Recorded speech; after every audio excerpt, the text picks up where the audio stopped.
실시간 재난안전정보방송 재난안전 119 안전토크 시간입니다. 오늘은 도로를 가로지르고 산을 관통하는 터널 안전에 관한 얘기를 나눠보겠습니다. 국토안전관리원의 오영석 수석전문위원 나오셨습니다. 어서 오십시오. 네, 반갑습니다. 한 달 만에 나오셨다고 들었습니다. 네, 그렇습니다. 그 사이 좀 쌀쌀해졌습니다. 네, 날씨가 많이 추워진 것 예, 같습니다. 이러다 보니까 네, 아무래도 네. 얼음이 얼거나 네. 뭐 폭설 이런 걸로 인한 시설물 피해도 많을 것 같고요. 이럴 때 어떤 일에 주로 중점을 두십니까?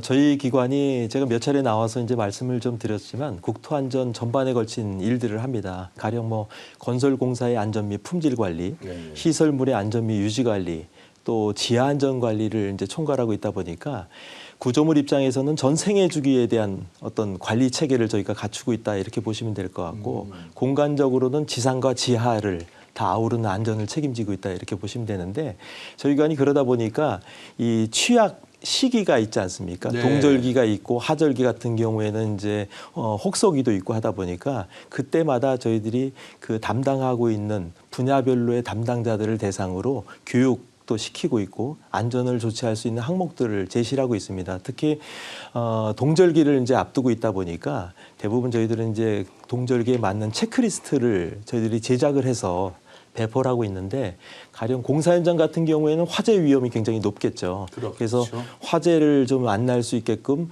복합된 공정을 처리할 때 이게 준공이 임박해지면은 굉장히 공정들이 복잡하게 일이 이루어지고 많은 사람들이 거기에 이제 투여가 됩니다.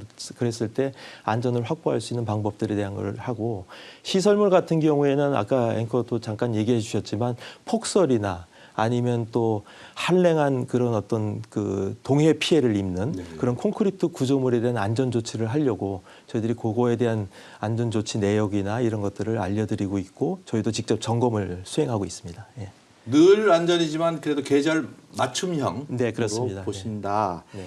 오늘은 그중에서 터널로 집중을 해보겠습니다. 네. 터널 그 하루에도 몇 번씩 왔다 갔다 하는데 네, 터널이라는 데 대한 정의부터 한번 해주시죠. 사전적으로는 단면적이 한 2제곱미터 이상 되는 시점과 종점, 즉 입구와 출구가 있는 그런 지중해 매설되는 시설들을 터널이라고 얘기를 합니다. 그래서 저희들이 흔히 집안 구조물이다, 또 지중 구조물이다 이런 용어를 쓰는데요. 말씀하신 대로 교통의 어떤 편리함이나 또 사회적인 어떤 또 경제성 이런 것들을 고려했을 때 저희들에게 굉장한 편익을 주고 있는 그런 시설물이라고 할 수 있겠죠. 네. 뭐 용도에 따라서는 도로 터널이 있을 것이고 또 철도 터널이 있을 수 있고 또 수로 터널도 있습니다. 물을 이제 보내야 되는 일들이 있다 보니까 그리고 또 도심지에서 가장 많이 접하게 되는 터널의 형태는 지하 차도도 있겠죠. 그래서 그런 부분들이 터널의 종류라고 할 수 있을 것입니다. 네. 지하철 뭐 늘 이용을 할 수밖에 없는 네네. 도시에 살면 지하 차도도 이제 많이 생겼습니다. 그렇죠? 네네. 네. 뭐 지금 설명을 해주셨고요.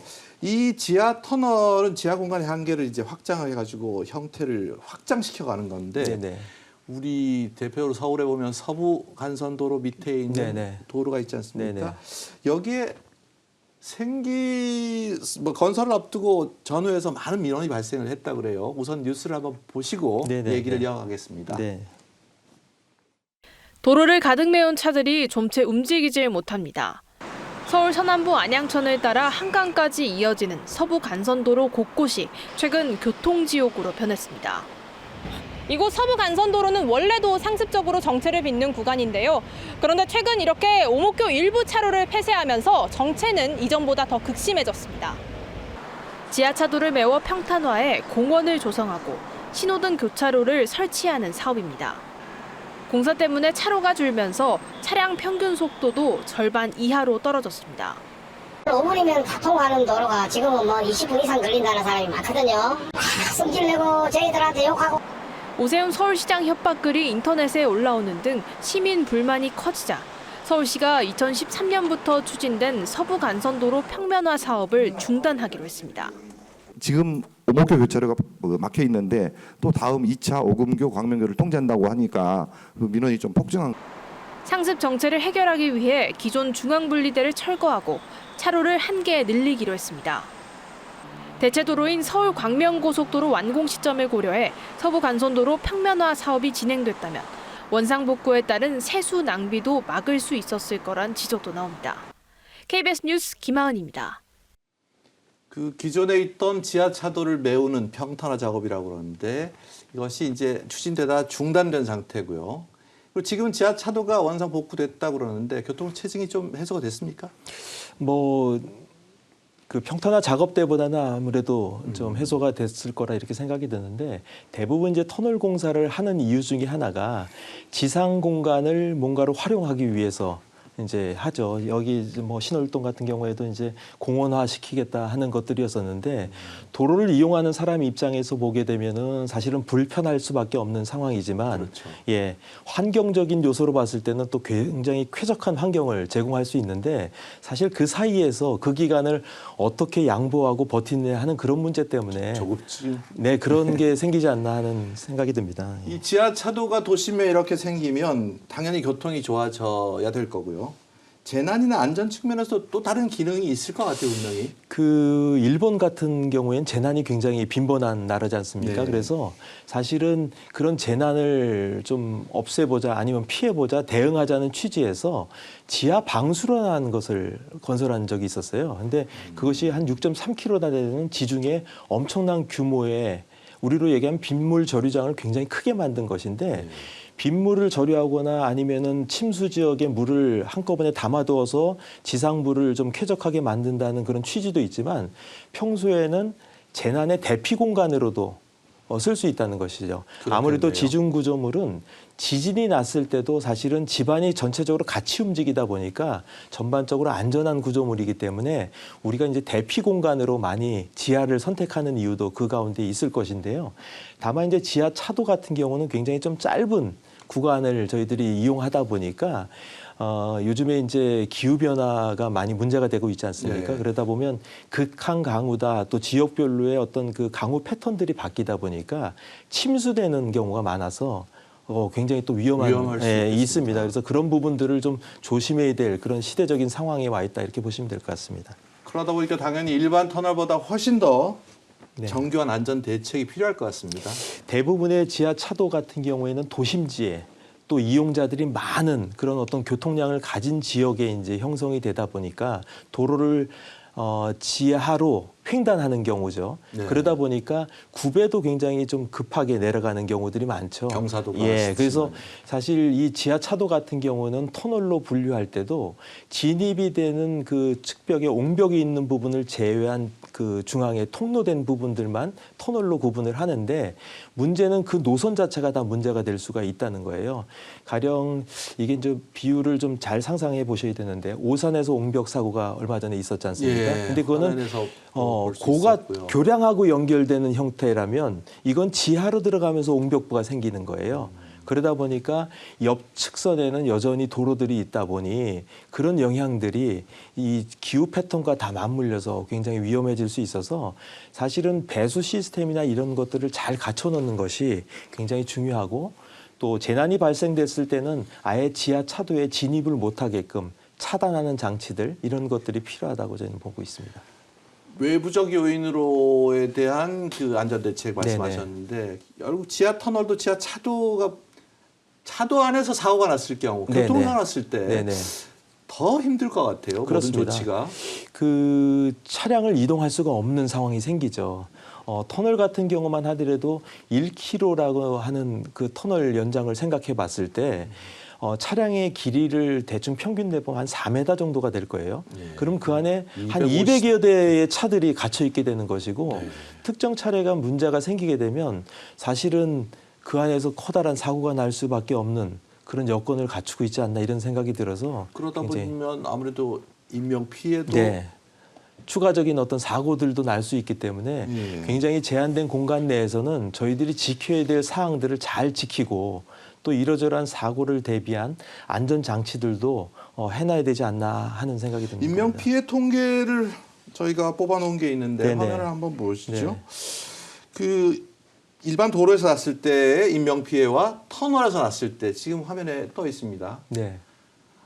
100건당 3.3명 이 치사율이 나오네요. 네, 22년까지 최근 5년간 그러니까 2018년도부터 22년까지의 통계인데요. 교통사고 3,939건 가운데 사망자 수가 128명이나 발생한 겁니다. 그러다 보니까 교통사고 100건당 평균 치사율이 저기 나와 있듯이 3.3명 정도가 되는 것이고 사실은 추돌 사고가 나게 되면은 신속하게 이제 그 지역을 좀 벗어나야 되는데 사실 공간이 제한돼 있다 보니까 차량을 가지고 뭐 나오기는 굉장히 어렵다는 것이죠. 그러다 그렇죠. 보니까 밖으로 바로 나오셔가지고 상황을 보시고 대피하는 게 바람직하다 이렇게 볼 수 있을 것입니다. 운전하신 분들은 보셨겠지만 터널에 들어갈 때 전조등을 켜라. 네. 이런 안전 문구가 나옵니다. 이유가 있습니다. 터널에서 일어나는 각종 사고 어떤 게 있었는지 뉴스 보시겠습니다. 강원도 피서객들이 많이 이용하는 서울 양양 고속도로.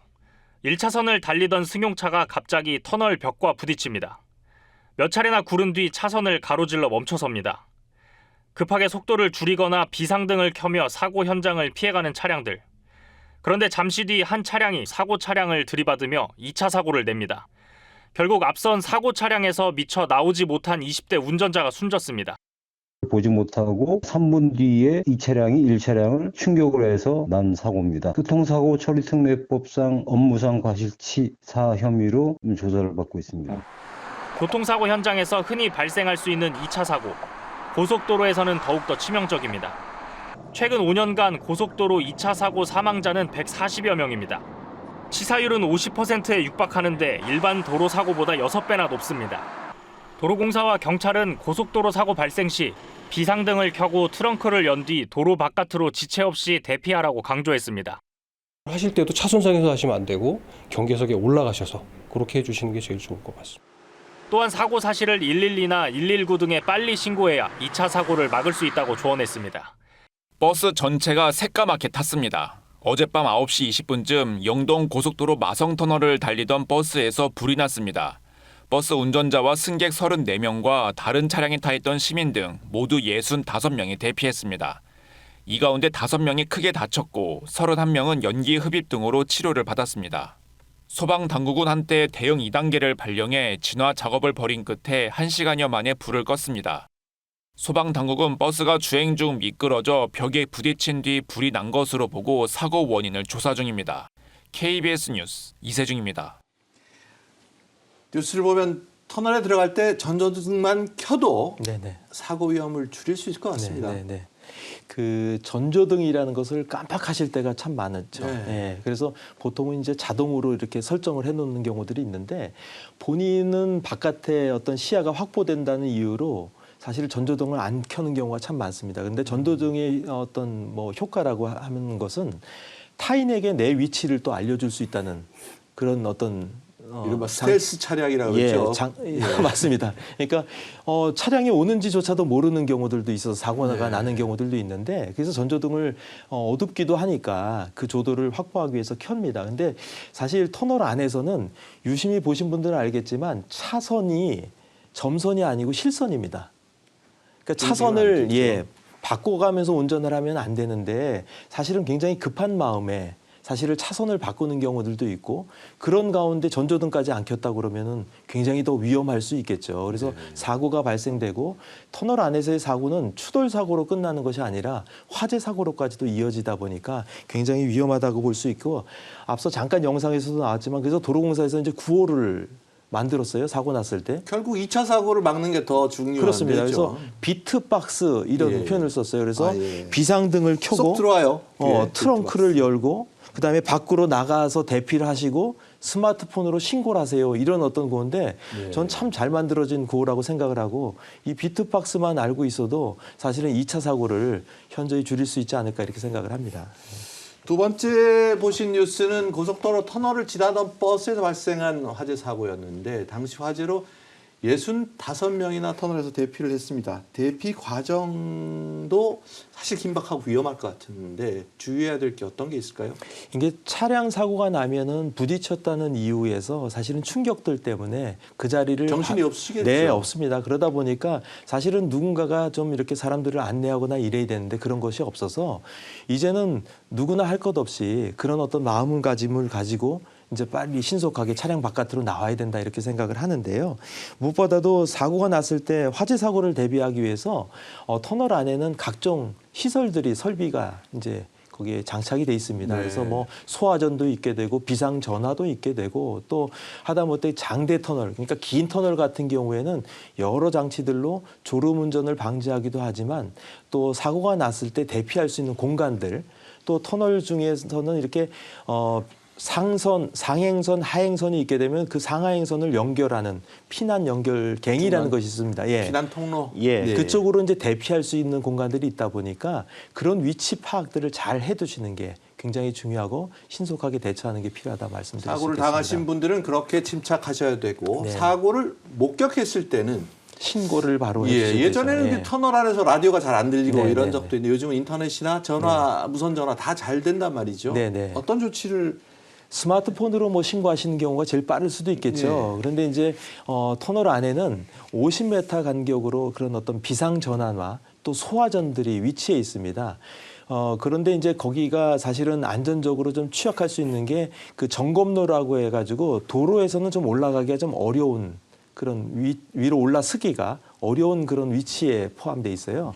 철근을 이렇게 밟고 올라가야 됩니까? 뭐 그 정도 높이까지는 아니지만 한 1.5m 정도 높이가 되니까 네. 거기서도 또 사고가 날 수 있어요. 그래서 제가 유지관리 강의나 이런 걸 할 때마다 늘 얘기하는 게 일본 같은 경우에는 거기에도 한 단 정도의 이렇게 계단, 홈을 파놨어요. 그래서 발을 딛고 글로 올라설 수 있게끔 그렇게 해놓듯이 그런 어떤 비상 전화나 또 소화전 위치나 또 비상 유도등이라고 해서 내가 지금 있는 위치가 비상구로부터 얼마나 떨어져 있는 위치인지를 다 파악할 수 있게끔 터널 안에서 해놨습니다. 그래서 그런 것들을 잘 활용하시면 신속하게 내가 어떤 방향으로 어떤 조치를 취해야 되는지를 알 수 있는 그런 안전장치들이 있다 보시면 될 것 같습니다. 안전장치를 설치해야 되는 그런 안전 규정도 있겠죠? 네, 그렇습니다. 네. 어떤 규정이 있습니까? 도로 구조 및 그 시설에 관한 규칙이라는 것이 있는데요. 네. 그래서 뭐 터널의 길이가 1km 이상 됐을 때 그 노견이라고 불리는 측선이 폭이 2m가 안 될 때는 750m 정도 되는 거리마다 그 비상 이렇게 대피로 같은 것들 차량을 750m 마다. 차량을 세울 수 있는 위치가 있기도 하고요. 또 50m 간격으로 저 사진에 나와 있듯이 예, 화면에. 소화전이나 아니면은 또 비상 전화 이런 것들을 설치해 놓게끔 돼 있고요. 네. 또 하나 터널이 길어지게 되면 운전자가 사실은 착시 현상이 생깁니다. 항상 이게 차량은 움직이는데 옆에 풍경이 바뀌질 않는 상황이죠. 터널 안에서. 그러다 보니까 어딘가를 다니시다 보면은 왜 사이렌 소리가 나는 구간도 있고 색조를 바꾼 조명들이 비춰지는 구간도 있고 해서 네. 운전자라 하여금 항상 좀 이렇게 주변을 경각심을 갖고 운전할 수 있게끔 그런 조치들을 해놓는 것이 이런 규정에 따라서 해놓게 돼 있습니다. 예. 잘 유심히 보시면 네, 있으니까 네. 활용을 하셔야 될 것 같습니다. 그렇습니다. 네. 얘기가 이 정도 오다 보면 전부 다 이 시청자분들이나 영화 터널을 생각을 보신 분들 영화 보셨군요. 예, 맞습니다. 이게 사고 났을 때 네네. 송풍구 네. 이쪽으로 도망가면 되겠다. 환풍기. 예, 예. 근데 설계도를 봤는데 없단 말이죠.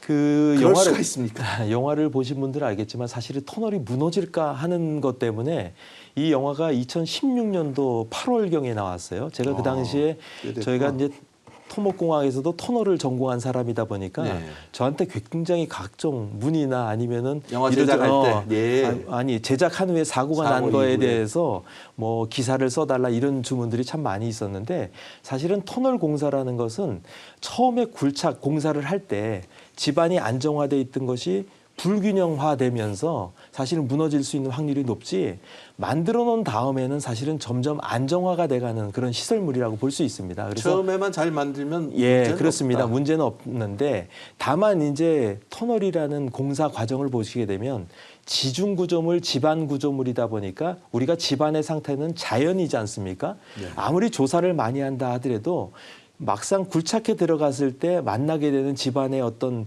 그 상태는 조사한 거로 다 파악할 수가 없어요. 그래서 우리가 실시 설계를 다 마친 최종 설계임에도 불구하고 확정 설계라는 얘기를 안 합니다.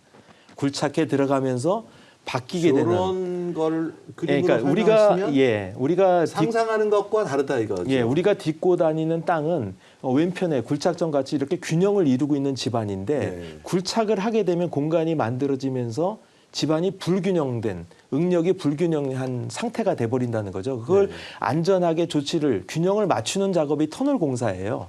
그러니까 균형을 맞춰서 터널이 공사가 됐다면 이제는 안정화가 유지가 돼가는 과정인 거죠. 근데 문제는 확정 설계가 아니다 보니까 시공하는 과정 중에 계속 바뀐다는 거죠, 도면이. 네.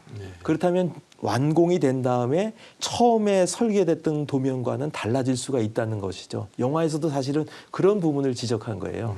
처음에 계획은 환풍기를 7개를 설치하는 거로 돼 있었는데 나중에 시공하면서 보니까 간격 배치를 다시 해서 6개가 배치가 된 거죠. 네. 그러다 보면 거기서 갇혀 있는 분이 내 주변에 있는 환풍기가 3번 환풍기인데 여기를 구조해 주셔야 했는데 바깥에서는 도면을 펼쳤을 때 과거 도면의 3번 환풍기는 전혀 지금의 3번 위치하고는 다른 위치가 다른 되고 곳에 있어서. 그 위치를 시출하다 보니까 엉뚱한 작업들이 생기는 거죠. 근데 저희 기관에서는 사실은 시설물이 준공이 되면 거기에 관련된 모든 서류를 제출받고 있는 FMS라고 불리는 시설물 정보 통합관리 시스템이라는 게 있습니다. 거기에 모든 것을 다 제출하게끔 돼 있는데요.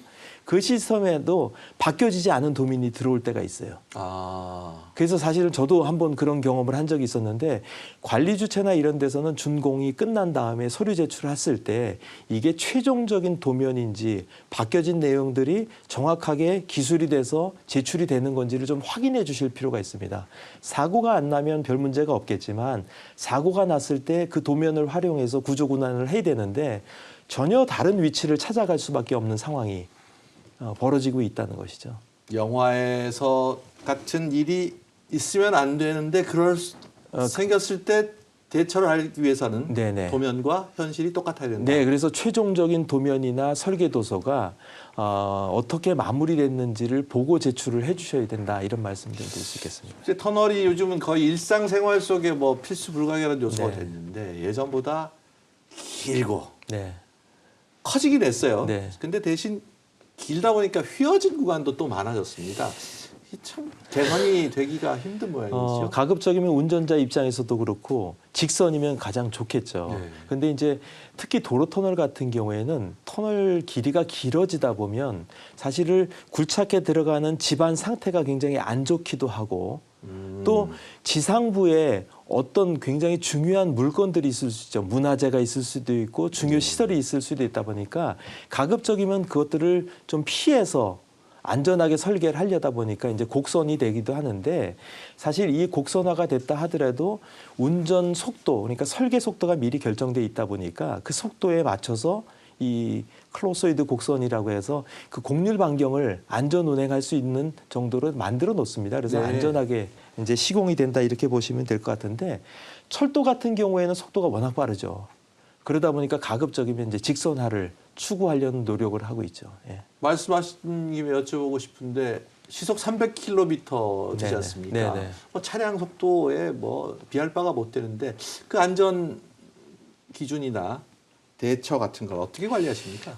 설계 기준 자체가 구조물의 용도나 목적에 따라서 다 달리 정해져 있습니다. 특히 철도 같은 경우에는 그냥 터널만이 있는 것이 아니고 열차가 운행을 하려면 전기도 필요하고 신호도 필요하고 이러저런 통신도 필요하겠죠. 그런 설비가 터널 안에 다 구성돼 있다 이렇게 보시면 될 것 같아요. 그런데 그 가운데 300km로 달리는 열차까지 있다 보니 시설물의 안전성을 확보해야 되는 요소가 굉장히 많아진 것이죠. 그래서 최근 들어서 사실은 개별 항목마다의 안전성은 굉장히 확보돼 있는데 사실은 그 인터피스라고 할 수 있는 경계에서 생기는 안전성에 대한 부분들이 간혹 이제 문제가 생길 수가 있어요. 특히 최근에 철도의 어떤 쾌적성이나 이런 것들 때문에 그 열차가 다니는 레일이 있고 그 밑에 도상들이 콘크리트로 바뀌고 있습니다. 그렇죠. 예, 네. 콘도상으로 바뀌고 있다 보니 예전엔 자갈도상이라는 예. 도상을 썼었는데 근데 콘크리트 도상으로 생겼을 때 이 거동들이 열차 운행에 따라서 생겨요. 아무래도 그러다 보면 흔들림이 예, 있을 움직임이 수밖에 있습니다. 그런데 열차 운행에는 직접적인 영향을 안 줄 수 있지만 구조물 자체에 어떤 영향들을 줄 수 있기 때문에 그런 부분들을 저희들이 신중하게 신경을 쓰고 있고 저희들이 그 시설물 안전과 관련된 법규가 있습니다. 시설물의 안전 및 유지 관리에 관한 특별법이라는 것이 있는데 지난 시간에 제가 말씀드렸다시피 성수대교 붕괴된 이후에 만들어진 법인데 네. 이 법이 전부 이렇게 개정이 되면서 이런 시설들마다의 특수성, 용도와 목적에 맞춰서 저희들이 세분화된 평가 기준을 가지고 안전 관리를 지금 하고 있다 이렇게 보시면 되겠습니다. 감사합니다. 여기가 자꾸 커집니다. 산 밑으로, 예. 땅 밑으로. 네, 이제 네. 강 밑으로, 바다 밑으로도 네, 터널이 네. 있습니다. 그렇습니다. 한강 밑으로 지하철 다니고 네. 보령에 굉장히 큰 해저 터널이 터널이 있죠. 예. 거제 네, 네. 그렇고 더 위험할 것 같아요. 저희들 보기에 어떻게 만들고 더 신기합니다. 아까 처음에 말씀드렸듯이 터널의 정의는 단면적 2제곱미터를 가지고 그러니까 시점과 종점, 즉 입구와 출구가 있다고 얘기를 네. 드렸어요. 그러다 보니까 터널이라는 것은 사실은 물속에 하저 터널이라 하더라도 그 하저 아래에 있는 집안을 통과하게끔 만들고요. 그렇겠죠. 해저라 하더라도 해저 집안을 또 통과하게 됩니다. 그러다 보니까 뭐 물무게나 뭐 이런 것들에 대한 문제보다는 오히려 수압이나 아니면 이런 어떤 압력에 대한 부분들을 고려해야 되는 공사들이 이루어지게 되고 또 하나는 그런 경우에는 침투수라고 해가지고 물들이 이제 터널 안으로 유입이 되는 경우가 있겠죠. 방수부터 일단 그렇죠. 그래서 어느 수준으로 방수를 할 거냐, 아예 그러니까 비배수로 할 거냐, 방수 터널을 하게 되면 비용이 굉장히 많이 듭니다. 그러다 보니까 유효한 정도의 물을 이제 빼면서 압력을 조절하는 비배수 터널 정도로 하는데 그것도 굉장히 비용이 많이 들다 보니까 대부분의 산악 터널이나 일반적인 터널은 배수 터널을 비배수 터널을 선정하는 거죠. 그러니까 배수 터널을 선정하는 거죠. 배수와 비배수를 어떤 구분을 떠나서 이제 네. 만들 땐 저런 식으로 공법을 사용한다는 저거는 이제 화면이겠죠? 침매 터널이라는 방식인데요. 네. 그 거가대교, 그러니까 부산에서 거제도를 넘어가는 그 도로에 사실은 일부 구간이 저렇게 침매 터널로 돼 있습니다. 근데 터널을 굴착하는 방식이 저거는 사실은 굴착이 아니라 함체를 만들어서 위에서 떨어뜨리는 건가요? 물속으로 잠기게 만들고 네. 그 안에 공간들에 있는 물들을 빼내고 연결하는 방식인 겁니다. 그래서 저거는 이제 침매 터널, 가라앉혀서 만드는 터널이라 하는데 저런 경우에도 사실은 방수에 대한 부분을 신경 써야 되고 그 함체를 그 해저 바닥에다가 안착을 시켜야 되다 보니까 위치를 파악하거나 고정시키는 안정적으로 고정시키는 그런 장치들의 기술들이 접목돼 있다 이렇게 보시면 될 것 같습니다. 결국 이런 해저 터널에서는 누수, 네네. 뭐 진동에 대한 위험 이런 게 더 클 것 같아요. 그 진동에 대한 영향보다는 사실은 누수에 대한 문제가 굉장히 심각할 수 있습니다. 사실은 누수는 여러 가지 형태로 나타나는데 하저 터널 같은 경우에는 그냥 우리가 흔히 얘기하는 민물이죠. 네. 그러다 보니까 부식에 대한 속도가 사실은 더딜 수가 있는데 소금물이라는 소금물의 바닷물이, 바닷물 같은 경우에는 굉장히 좀 유해하죠. 그러다 보니까 그런 부분을 신경을 써야 돼서 방청이나 이런 부분을 신경을 쓰고 있고 앞서 말씀드린 대로 수압을 견뎌야 되다 보니까 터널 내부에 콘크리트 라이닝이라고 이렇게 둘러싸는 부분이 있는데 그 부분에 철근들이 다 배근이 돼 있다는 것이죠. 일전에 왜 보령 터널 같은 경우에 결로가 많이 생겼다 했을 때도 결로에 대한 문제보다도 결로에 소금기가 얼마나 있느냐 이런 것들을 조사한 사례들이 있었어요. 그 경우는 콘크리트라는 것이 균열이 생길 수밖에 없고 균열을 통해서 수분이 안에 있는 철근에까지 도달하게 되면 부식 속도가 굉장히 빨라지다 보니까 다른 2차적인 손상들을 유발하게 된다는 것이죠. 그렇군요. 예. 그래서 그런 부분을 굉장히 기술적으로 이렇게 소화해내려고 저희들이 많은 기술 발전을 지금 하고 있다 이렇게 보시면 될 것 같습니다. 제가 다니면서 멋있다. 네. 공법이 많이 발전했다 이런 생각만 하다가 지금 안전에 대해서 소홀히 할 수가 있는데 네. 운전하실 때나 뭐 공사하실 때나 안전을 각별히 신경 써야 되겠습니다. 해보셨을 테니까 30초 챌린지를 마지막으로 부탁드리겠습니다. 이 터널을 안전하게 유지 관리하고 이용하려면 어떤 점을 유의할지 30초 만에 정리를 한번 해주시죠. 네. 터널 구조물은 우리가 집안 구조물, 지중 구조물이라고 얘기합니다. 그것은 굴착면과 접해져 있는 우리 눈에 보여지는 콘크리트의 손상만을 가지고 판단할 것이 아니기 때문에 집안이나 환경과 결부된 문제인지를 분명히 좀 확인해야지만 발생돼 있는 손상의 원인들을 적극적으로 대처할 수 있다 이렇게 보시면 될 것 같고, 이용자 입장에서는 아까도 말씀드렸지만 전조등을 켜고 차선 변경을 하지 않고 앞차의 간격을 유지하면서 정속 주행을 잘 해주신다면 터널을 안전하게 잘 이용할 수 있지 않을까, 저는 그렇게 생각을 합니다. 감사합니다. 안전에 대해서는 시간 제약 없이 네. 오버하셔도 괜찮습니다. 네. 네, 여기까지 듣도록 하겠습니다. 지금까지 국토안전관리원 오영석 수석전문위원이셨습니다. 오늘 말씀 감사합니다. 네, 감사합니다. 네.